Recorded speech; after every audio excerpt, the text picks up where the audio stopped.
Hello मेरे भाई, कैसे हो आप लोग। कंटिन्यू करते हैं। हमने स्टार्ट किया था, जिसने पिछली वीडियो नहीं देखी है जरूर से देखें। उसमें बताया गया कि इंट्रोडक्शन बताया गया पूरा कि कैसे how it is important for our examination, है ना। क्या क्या चीजें जरूरी है। खैर इसमें भी मैंने बताया है, इसमें भी हमारे पास वो ही कंटेंट है, बट पिछली वाली देखेंगे तो पूरा क्लियर हो जाएगा। तो दीज आर सर्टेन कंटेंट जैसे nutrition, human circulatory system, respiration और एक्सपिरेटरी सिस्टम। यही चार चीजें आने वाली हैं इस पूरे चैप्टर में। इसको पूरे डिटेल में देखने के लिए वॉच द प्रीवियस वीडियो। तो होता क्या है कि हमारे एनवायरनमेंट में दो तरह के ऑर्गेनिज्म है। जब मैं ऑर्गेनिज्म की बात करता हूं तो वो सारी चीजें एक्शन जो परफॉर्म कर रही हैं और लिविंग हैं उनकी बात कर रहा हूं। तो दो तरह के ऑर्गेनिज्म, एक तो जिन्हें हम अपने नेकेड आइज से देख सकते हैं, नॉर्मली हम देख सकते हैं, है ना। जैसे चूहा, बिल्ली, कुत्ता, इंसान, जानवर, बड़े से बड़ा जानवर, वेल, छोटे से छोटा जानवर, छोटे से छोटा इंसेक्ट। जानवर तो रह नहीं जाता, वो इंसेक्ट। एक वो जिसे हम अपनी नेकेड आइज से देखना मुश्किल है, हमें अपनी नॉर्मल आंखों से देखना मुश्किल है। उसके लिए हम अपने टूल्स का यूज करते हैं। जैसे बैक्टीरियाज के लिए वी हैव वो जो क्या कहते हैं यार, वो है ना, there are number of tools we have for watch to see the bacteria, to see virus and etcetera etcetera. तो चाहे हम देख रहे हो अपनी आंखों से, चाहे ना देख रहे हो अपनी आंखों से, ये सारे, जैसे माइक्रोस्कोप जो है, जो टूल है, ये सारे क्या है, लाइफ में अपने एक्शन तो परफॉर्म कर ही रहे हैं, जिंदा तो है ही, चाहे हम देख रहे हो चाहे ना देख रहे हो। इतने छोटे से छोटे ऐसे ऐसे हमारे पास ऑर्गेनिज्म हैं जिसे हम देख भी नहीं सकते, फिर भी वो जिंदा है मेरे भाई, फिर भी वो जिंदा है। तो जिंदा कैसे है, उसके पीछे का रीजन क्या है ना। जिंदा कैसे, उसके पीछे का रीजन क्या है। अगर वो जिंदा है इसका मतलब कहीं ना कहीं वो एनर्जी यूज कर रहे हैं। अगर वो जिंदा है तो इसका मतलब कहीं ना कहीं वो एनर्जी यूज कर रहे हैं, इसका मतलब कहीं ना कहीं न्यूट्रिशन उनके बॉडी में पहुंच रहा है ना। तो ऐसे ऑर्गेनिजम्स जो जिंदा हैं, जो यूज कर रहे हैं एनर्जी और उनके बॉडी में न्यूट्रिशन पहुंच रहा है, तो इस वजह से वो क्या कर रहे हैं, लाइफ परफॉर्म कर रहे हैं। चाहे जो ऑर्गेनिज्म है, चाहे हम जिन्हें देख पाए या ना देख पाए, या जिन्हें हम, जो इतने बड़े हैं, इंसानों से ज्यादा जो बड़े हैं, है ना, जो लार्जेस्ट मैमल्स में आते हैं, ये सभी कहीं ना कहीं क्या यूज कर रहे होते हैं, न्यूट्रिशन यूज कर रहे होते हैं। अब न्यूट्रिशन इनकी बॉडी में पहुंचता कैसे। अगर घर में खाना बनाया जा रहा है तो ऑब्वियसली कोई ना कोई खाना खा रहा होगा, है ना। अगर घर में खाना बन रहा है तो घर में खाने वाले भी होंगे। वैसे ही दो तरह के हैं, दो तरह के न्यूट्रिशन या दो तरह के ऑर्गेनिज्म। एक वो जो खाना खुद से बनाते हैं, एक वो जो खाना खुद से बनाते हैं, और एक वो जो खाना, जो बना हुआ खाना है उसको यूज करते हैं, खाते। जो तो खाना खुद से बनाते हैं वो बेसिकली दे आर ऑटोट्रॉफिक्स। जो खाना खुद से बना रहे हैं वो क्या है, ऑटोट्रॉफ्स। और जो डिपेंडेंट है, किसके ऊपर डिपेंडेंट है, जो खाना बना रहा है उसके ऊपर डिपेंडेंट है, तो उसको क्या कहते हैं, उनको हेट्रोट्रॉफ्स कहते हैं। अब इन्हीं की बेसिस पे हम न्यूट्रिशन हमने डिवाइड कर दिए, एक ऑटोट्रॉफिक न्यूट्रिशन और एक हेट्रोट्रॉफिक न्यूट्रिशन। ऑटोट्रॉफिक न्यूट्रिशन में प्लांट यूज करता है फोटोसिंथेसिस का। एक एग्जांपल है ऑटोट्रॉफिक न्यूट्रिशन का, एग्जांपल क्या है, प्लांट। और सिर्फ प्लांट ही नहीं है, कुछ कुछ ऐसे ऑर्गेनिजम्स भी हैं हमारे पास जो कि ऑटोट्रॉफिक होते हैं। खैर वो काफी डीप लेवल की बात हो जाएगी, है ना।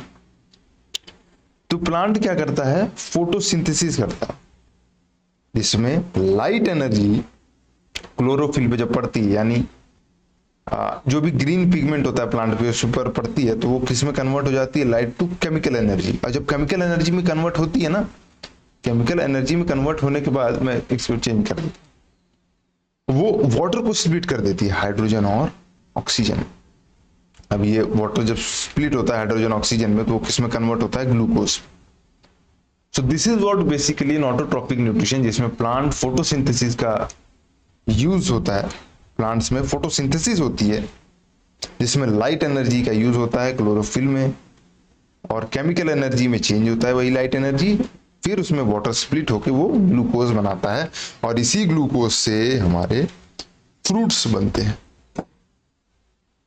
अब ये फ्रूट तो बन गया, लेकिन अब इसने खाना बनाया तो ये खुद से नहीं खा सकता, जैसे हलवाई नहीं होता। अगर हलवाई अपना लड्डू बना रहा है तो नॉर्मली वो लड्डू अपना खाता नहीं है, समझ रहे हो? अगर खा रहा है तो वो नया हलवाई है ना। तो अब इसे खाएगा कौन? इसे खाएंगे हेट्रोट्रॉपिक्स। कौन खाएगा? हेट्रोट्रॉपिक। हेट्रोट्रॉपिक में भी फर्दर डिवीजन है, होलोजोइक, पैरासिटिक एंड सेप्रोफाइट। अब जरूरी नहीं है कि हेट्रोट्रॉपिक है तो वो सिर्फ प्लांट्स के ऊपर डिपेंडेंट रहे, सिर्फ, ठीक। अगर वो हेट्रोट्रॉपिक है तो सिर्फ प्लांट पे डिपेंड रहे, जरूरी नहीं है। हो सकता है वो प्लांट्स पे डिपेंडेंट रहे, हो सकता है वो डेड एंड डिकेइंग बॉडी के ऊपर डिपेंड रहे, या हो सकता है वो होस्ट के ऊपर डिपेंड रहे जहां पे वो मारे भी ना और अपना न्यूट्रिशन भी पूरा कर ले। तो वो वही, यही तीनों चीजें हैं। तो होलोजोइक न्यूट्रिशन में क्या है? ये जो हेट्रोट्रॉप है, ये होलोजोइक जो न्यूट्रिशन जो यूज करते हैं, ये क्या करते हैं? डिपेंडेंट रहते हैं प्लांट के ऊपर, और जब ये खाना खाते हैं तो इनका डाइजेशन जो होता है वो अंदर होता है, बॉडी के अंदर। हमने ब्रेकडाउन ही ऐसा किया हुआ है कि डाइजेशन क्या होगा? बॉडी के अंदर होगा। ये देखो ब्रेकडाउन कहाँ होगा? इनसाइड ऑफ द बॉडी होगा, और ये है ना, ये डिपेंडेंट रहते हैं। Same like we have parasitic. अच्छा, इसमें कोई प्रॉब्लम नहीं होनी चाहिए आपको यार कि मैंने जो स्लाइड से उसको पहले से ही लिख रखा है, बिकॉज मैं चाहता हूँ कि टाइम वेस्ट ना हो हमारा। हाँ, मैं लिख सकता हूँ यहाँ पे, नॉर्मली मैं easily I can write it down here, but मुझे नहीं याद करना है। याद किसको करना है? आपको करना है। सो this is that's why all the things are written here, you can even see. बस what I have to do is I have to cover this as well as I do have हमारे पास हमारा ये भी है, क्या कहते हैं, है ना, क्वेश्चन बैंक हमारे पास पूरा। आफ्टर दिस मुझे लगता है हम ये क्वेश्चन हम इसको लगा, अगर टाइम मिला तो obviously we will go ahead with the questions. देख रहे हो ना, we have this all our PYQs we have. So इसको भी मैं कोशिश करूंगा एज सून एज पॉसिबल कि खत्म कराने के बाद इसको भी लगा लूँ लाइव प्रोसेस, नहीं तो कोई बात नहीं, we will cover it on the next day, है ना। तो हेट्रोट्रॉपिक है, हेट्रोट्रॉपिक में होलोजोइक, पैरासिटिक और सेप्रोफाइटिक। होलोजोइक जो डिपेंडेंट है और एंड उनके जो ब्रेकडाउन होता है बॉडी के अंदर होता है। पैरासिटिक ये डिपेंड है किसके ऊपर? होस्ट के ऊपर। जैसे कसकटा, लीचेस, टेपवॉर्म, ये सबको क्या चाहिए? एक होस्ट बॉडी चाहिए। ये पूरा उनके ऊपर डिपेंड, जैसे हमने देखा हो कुत्तों को या फिर जानवरों को देखा हो, उनके ऊपर ये टिक्स क्या होती है? लगी रहती है। वो क्या कर रही होती है? ब्लड को सक कर रही होती है कंटिन्यूअसली। तो ब्लड जिसका सक हो रहा है, जैसे अगर डॉग है, डॉग के ऊपर लगी है तो डॉग को एज अ होस्ट है डॉग, और पैरासाइट कौन हो गया? ये लीचेस, ये टिक्स, ठीक है।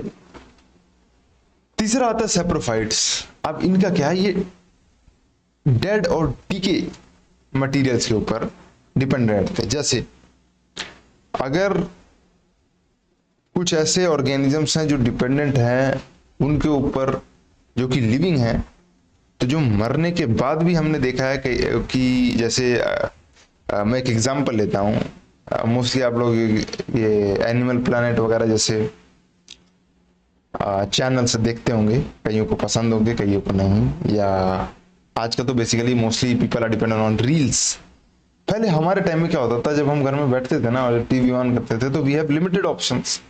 हमारे मन का चीजें नहीं मिलती थी उसमें, हमें खोजना पड़ता था, ढूंढना पड़ता था, या इंटरेस्ट खुद ही बनाना पड़ता था। तो एक ये एनिमल प्लैनेट नाम का चैनल होता था जिसमें मोस्टली एनिमल्स के बारे में ही सारी चीजें दिखाई जाती हैं और कैसे वो लोग लाइफ परफॉर्म करते हैं। तो उसमें यह भी आता है कि जब वो मर जाते थे तो उसके बाद भी कुछ ऐसे जानवर होते थे, जानवरों के बाद कुछ ऐसे ऑर्गेनिजम्स होते थे जो बहुत हेल्प करते थे अपने एनवायरनमेंट को सेव करने के लिए, ताकि उसको इन्वायरमेंट को वो पोल्यूट ना करें। तो दे आर बेसिकली सेप्रोफाइट्स, जो कि डेड एंड डिकोइंग मैटर पे प्रेजेंट रहते हैं या डिपेंड रहते हैं। और एग्जाम्पल है fungi, yeast, mushroom, all these are the examples. तो ये रहा न्यूट्रिशन। ये न्यूट्रिशन ऐसा हो गया जिसमें हमने डिपेंडेंसी देखी अब तक। तो क्या देखा कि कौन सा न्यूट्रिशन किसके ऊपर डिपेंडेंट है। ऑटोट्रॉपिक न्यूट्रिशन है, खुद से कर रहा है। हेटरोट्रॉपिक ऑटोट्रॉपिक के ऊपर डिपेंडेंट है। अब इसी हेटरोट्रॉपिक के होलोजोइक में we comes as a humans. Nutrition कौन ले रहा होता है? Human being. अब न्यूट्रिशन ह्यूमन बीइंग ले तो रहा है, लेकिन कैसे? More important thing is to know कि अगर बॉडी काम कर रही है या उससे एनर्जी मिल रही है, अगर हमने माना कि ऊपर से हमने न्यूट्रिशन प्रोवाइड कर दिया, चल भाई कि ले तू सेब खा ले, है ना, सेब खाया, लेकिन एक्चुअल में क्या हो रहा होता है? ये तो हमने ऊपर ऊपर से देखा कि हमने सेब खिलाया, आदमी बढ़िया मतलब चलने लग गया, तंदुरुस्त है, थोड़ा बीमार था चलने लग गया, हाँ काम करने लग गया, बढ़िया काम करता है, खाना खाता है, रोज काम करता है। लेकिन कैसे भाई? ऊपर ऊपर से थोड़ी देखना है। Now we have to dwell deeper. तो अगर खाना खाता है, पहले तो ये देखो कि खाना जाता कैसे है। खाना बॉडी में जाता है, फिर बॉडी से रिलीज भी होता है। तो क्या वो जो खाना है वो पूरा पूरा रिलीज हो जाता है, कि ये खाना का बाई प्रोडक्ट जो हमारी बॉडी को नहीं चाहिए वो रिलीज होता है ना? अब वो जानने के लिए जस्ट फॉलो द पाथ। सबसे पहले खाना mouth, obviously we have to intake it. Mouth के जरिए we will take inside the food.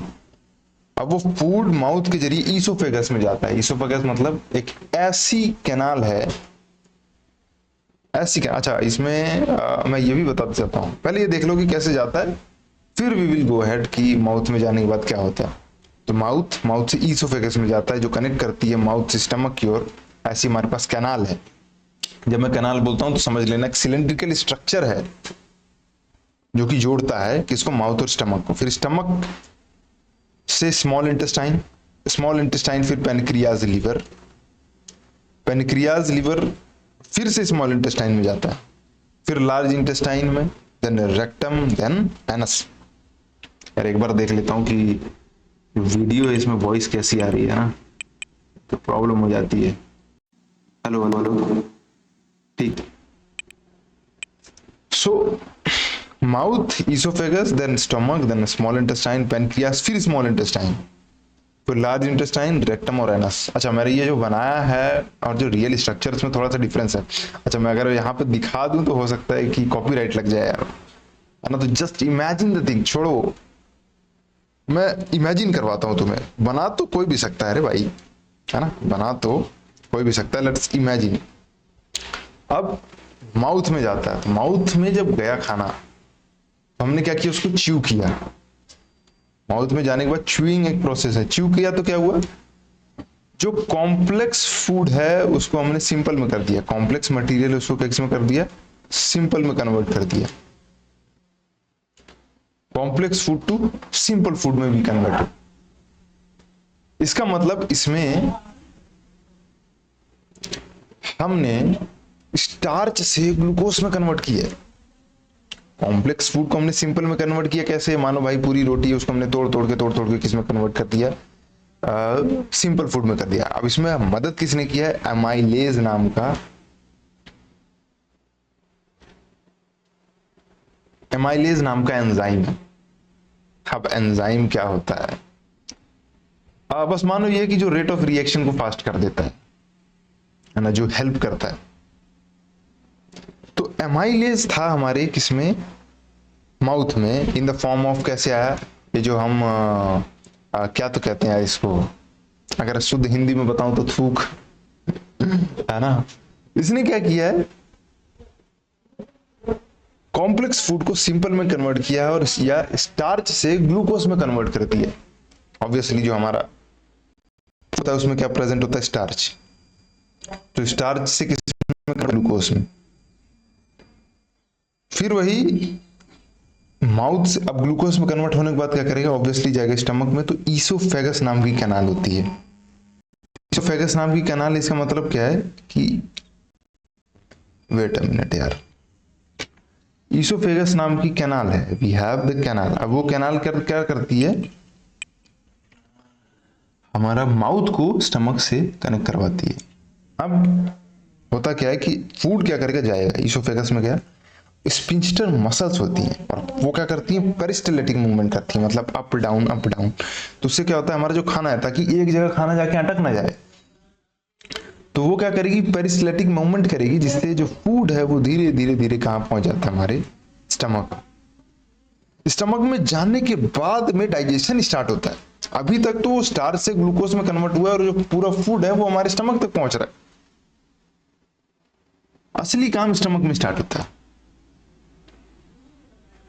अब स्टमक में खाना गया, स्टमक में तीन चीजें प्रेजेंट होती हैं, HCl, पेप्सिन और म्यूकस। HCl, पेप्सिन और म्यूकस, जैसे ही खाना जाता है स्टमक में HCl रिलीज होता है। और HCl मैं बताता हूं, इसका पीएच लेवल 0 है, 0। पीएच लेवल कितना है, pH level is nearly about 0, मतलब नियरली क्या 0 ही है। इसका मतलब मोस्ट एसिडिक चीजें हम अपने शरीर में लेकर घूम रहे हैं, मोस्ट एसिडिक। अगर इसको बाहर निकाल के एक ड्रॉप गिराया जाए तो कहीं ना कहीं HCl तुम्हारे स्किन को आर पार कर जाएगा, उसको हम अपने पेट में लेकर घूम रहे हैं मेरे भाई। अभी काम बताता हूं बट ये सुनो, हम उसको अपने पेट में लेकर घूम रहे हैं।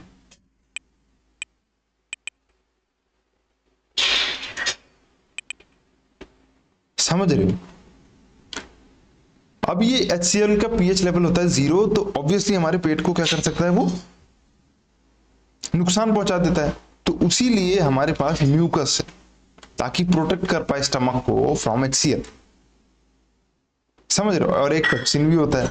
HCl क्या करता है, जो भी हमारा फूड जाता है बॉडी के अंदर, उसके अंदर there are number of bacterias, है ना, there are number of bacterias present, उसको मारने में मदद करता है। और पेप्सिनोजन को पेप्सिन में कन्वर्ट करता है, मतलब कुछ एंजाइम्स ऐसे होते हैं जो सो रहे होते हैं, उनको क्या करता है, एक्टिव करने में मदद करता है। जैसे ये पेप्सिन है, इसको एक्टिव कर, अब इसको एक्टिवेट किया उसने, तो ये पेप्सिन क्या करेगा, जो प्रोटीन है उस खाने में, उसको क्या करेगा, ब्रेक डाउन करेगा, प्रोटीन को ब्रेक डाउन। अच्छा, ये बहुत इंपॉर्टेंट है, मैं पहले बता रहा हूँ।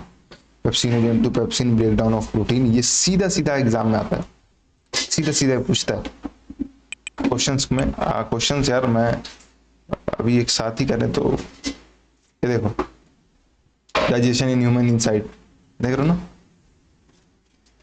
Digestion of a fat in human intestine is perform by, अभी हम आगे पढ़ेंगे तो ये हो जाएगा, है ना।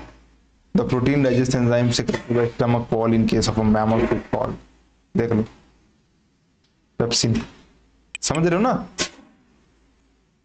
तो ऐसे ही, तो we have this all PYQs, ये पूरा 2021 से लेकर 2026 तक जितने भी क्वेश्चन है वी डू हैव हियर, और बहुत आसान होने वाला है। अगर मैं कहानी की तरीके से बता रहा हूं तो इसका मतलब ये नहीं कि एग्जाम में नहीं आएगा, ऑब्वियसली एग्जाम में आने वाला है, इसलिए बता रहा हूं। हाँ, बताने का थोड़ा तरीका अलग है मेरा। फिर स्टमक से जाने के बाद क्या करता है, स्मॉल इंटेस्टाइन में जाता है। स्मॉल इंटेस्टाइन की बहुत खास बात की, क्योंकि जो पेनक्रियाज और लीवर है हमारे पास, इनके पास इतनी क्षमता नहीं है कि HCl, जिसका पीएच लेवल 0 है, उसको ये सह पाए। बिल्कुल भी इनके पास क्षमता नहीं उतनी। अगर HCl से सीधा पेनक्रियाज और लीवर में जाता है तो ये इनको डैमेज कर सकता है, इसलिए स्मॉल इंटेस्टाइन में जाता है। स्मॉल इंटेस्टाइन क्योंकि बेसिक होता है तो क्या करता है, एसिडिक को बेसिक में कन्वर्ट करता है। Small intestine converts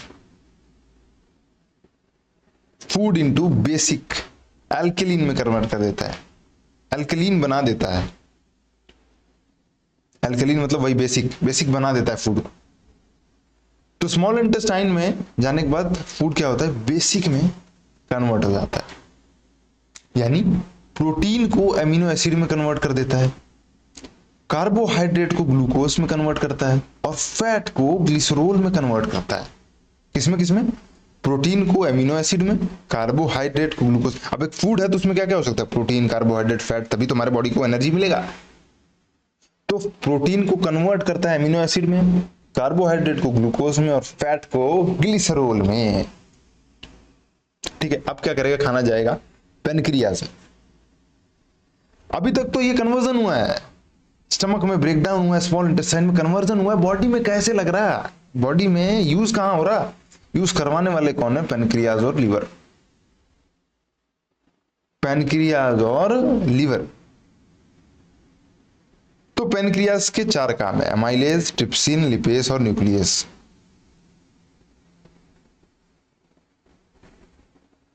amylase, trypsin, lipase और न्यूक्लियस। अच्छा एक मिनट, आई डू फील कि मैंने एक छोटी सी लाइन यहाँ पे ना वो कर दिया, आगे पीछे कर दिया। स्मॉल, देखो क्योंकि स्मॉल इंटेस्टाइन जो है वो कनेक्टेड रहती है पेनक्रियाज से, फिर स्मॉल इंटेस्टाइन कनेक्ट रहती है। तो हो क्या रहा है कि अभी ब्रेकडाउन ही होगा, स्मॉल इंटेस्टाइन में जाने के बाद सीधा यहाँ पे नहीं आते हैं हम, ये प्रोसेस आफ्टर पेनक्रियाज और लिवर आता है। क्योंकि स्मॉल इंटेस्टाइन एक ऐसी इंटेस्टाइन है जो डायरेक्ट एब्जॉर्प्शन में यूज होता है, यहीं पे कंप्लीट डाइजेशन कहाँ होता है, स्मॉल इंटेस्टाइन में। स्टमक में, पेनक्रियाज और लिवर में क्या हो रहा है, ब्रेकडाउन हो रहा है। सॉरी, मैंने शायद पीछे जो है वो थोड़ा सा दिमाग मेरा डिस्ट्रैक्ट हो गया, तो कोई बात नहीं, यहाँ पे आते हैं। तो स्टमक से स्मॉल इंटेस्टाइन में थोड़ी देर के लिए जाता है खाना ताकि एल्कलीन हो जाए, उसके बाद जाता है पेनक्रियाज और लिवर में। पेनक्रियाज क्या करता है, ब्रेकडाउन करेगा एमाइलेज, ट्रिप्सिन, लिपेस और न्यूक्लियस नाम के एंजाइम इनके पास। तो एमाइलेज क्या करता है, स्टार्च को ब्रेक डाउन करता है, ट्रिप्सिन प्रोटीन को ब्रेक डाउन करेगा, लिपेस फैट को ब्रेक डाउन करेगा, और न्यूक्लियस क्या करता है, न्यूक्लिक एसिड प्रोड्यूस करता है। अब यहां से आजा, पेनक्रियाज गया, पेनक्रियाज के बाद लीवर। लीवर क्या करेगा, बाइल जूस प्रोड्यूस करता है जो कि फैट को डाइजेस्ट करने में हेल्प करेगा, किसकी, स्मॉल इंटेस्टाइन की। खैर ये फैट को डाइजेस्ट करने में हेल्प कर जाता है खुद ही लीवर। अब यहां से खाना जाता है स्मॉल इंटेस्टाइन के पास। स्मॉल इंटेस्टाइन लॉन्गेस्ट कैनाल, क्या है, लॉन्गेस्ट कैनाल 18 फीट की होती है, कितनी, 18 फीट की। अच्छा, स्मॉल इंटेस्टाइन है, लॉन्गेस्ट कैनाल है, फिर लार्ज इंटेस्टाइन क्या हुआ, भैया ऐसा है कि जो स्मॉल इंटेस्टाइन है वो लॉन्गेस्ट है, लार्जेस्ट नहीं है। लॉन्गेस्ट और लार्जेस्ट में फर्क है। लॉन्गेस्ट मतलब पतली होगी बट लंबी होगी, लार्जेस्ट मतलब लंबी नहीं होगी, मोटी होगी।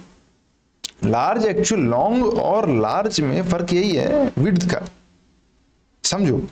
स्मॉल इंटेस्टाइन 18 फीट की होती है, 18 फीट। अगर मैं 6 फीट का आदमी हूं तो मेरा मानो 3 गुना मेरे, इतनी लंबी हम अपने पेट में लेकर घूम रहे भाई। इसका काम क्या है, ये डाइजेस्ट करेगा। अब डाइजेशन कंप्लीट होने वाला है यहाँ पे, तो प्रोटीन को एमिनो एसिड में कन्वर्ट करके डाइजेस्ट करेगा बॉडी में, कार्बोहाइड्रेट है उसको ग्लूकोज में कन्वर्ट करेगा, फिर डाइजेशन होगी, और जो फैट है उसको ग्लिसरॉल में। फैट को कन्वर्ट करने में, ब्रेकडाउन करने में मदद कौन करता है, लीवर, बट डाइजेस्ट करने का काम स्मॉल इंटेस्टाइन का ही है, तो फैट को ग्लिसरॉल में कन्वर्ट करके कंप्लीट डाइजेशन होगी। ये आएगा सीधा सीधा एग्जाम में आएगा। अभी इधर लगाते हैं क्वेश्चन, अभी दिखाऊंगा मैं, नॉर्मली अभी तो दिखा ही रहा हूं, बाद में हम क्वेश्चन लगाएंगे भी, समझ रहे हो ना। तो ये किस में कन्वर्ट हुआ, ग्लिसरॉल। अब हाँ, इसमें स्मॉल इंटेस्टाइन में हमारे पास छोटे छोटे फिंगर लाइक प्रोजेक्शंस हैं जिनको हम विलीज कहते हैं। अब इतना सब खाना जा रहा है, यहाँ कंप्लीट डाइजेशन हो रहा है, तो इसको एरिया भी ज्यादा चाहिए, बट है स्मॉल इंटेस्टाइन, तो एरिया बढ़ाने का काम, एरिया इंक्रीज करने का काम किसका होता है, विलीज का होता है। छोटी छोटी होती है finger like projection. Small intestine से फिर लार्ज इंटेस्टाइन में खाना जाता है, जहां पे एक्सेस वाटर जो होता है वो एब्जॉर्ब होता है। इसके बाद रेक्टम जहां पे स्टूल स्टोर होता है, स्टूल स्टोर होता है मतलब ये ऐसे खाना है या ये ऐसा मटेरियल अब हमारे बॉडी में बसता है जिसका हमारी बॉडी को कोई यूज नहीं है, वो कहां जाएगा, रेक्टम में जाएगा और वो स्टोर हो जाएगा। इसके बाद एनस के जरिए it comes out of the body. तो ऐसे ह्यूमन बीइंग में न्यूट्रिशन एब्जॉर्ब ऐसे होता है। इसके बाद नंबर ऑफ एक्शन परफॉर्म होते हैं, एनर्जी अब हमें मिलेगी। बस याद रखना स्मॉल इंटेस्टाइन बहुत इंपॉर्टेंट है, स्टमक बहुत इंपॉर्टेंट है, पैनक्रियाज लीवर बहुत इंपॉर्टेंट है। बाकी ये देखो, ये 3 चीज बहुत इंपॉर्टेंट है, यहीं से एग्जाम में क्वेश्चन उठता है। बाकी तो यू कैन इजीली एक बार अगर समझ लिया है बढ़िया से तो कोई दिक्कत होने वाली नहीं। बस यही 3 चीजें जिन्हें रिवाइज करना है, जिन्हें बार बार पढ़ना है। एक और चीज ये पूछ लेता है, क्योंकि अब इतना आसानी से एग्जाम हमें निकालने देगा नहीं, है ना, कि डायरेक्ट क्वेश्चन आ जाए। तो there are certain names, different name. जब मूवमेंट होती है स्टमक में गया तो ड्यूडिनम, स्टमक से हमारे स्मॉल इंटेस्टाइन में आया जेजुनम, स्मॉल इंटेस्टाइन से कनेक्ट होता है ये देखो लार्ज इंटेस्टाइन में तो इलियम, इलियम में जाने के बाद ये केसम नाम का यहाँ पे एक ये केसम प्रेजेंट होता है। केसम के बाद कॉलन में जाता है, कॉलन मतलब वही अपना लार्ज इंटेस्टाइन में। अब कॉलन के बाद रेक्टम, तो डेडुनम, जेजुनम, इलियम, कॉलम और रेक्टम को ये केसम, कॉलन एंड रेक्टम, ये याद रखना है, सीरीज याद रखनी है। सबसे पहले duodenum, then jejunum, then ileum, caecum, colon और रेक्टम। ऐसे सीधा सीधा क्वेश्चन पूछता है, देखो कैसे, duodenum, jejunum, ileum, caecum and rectum यहाँ पे होगा। अरे भैया कहाँ है देखो देखो देखो,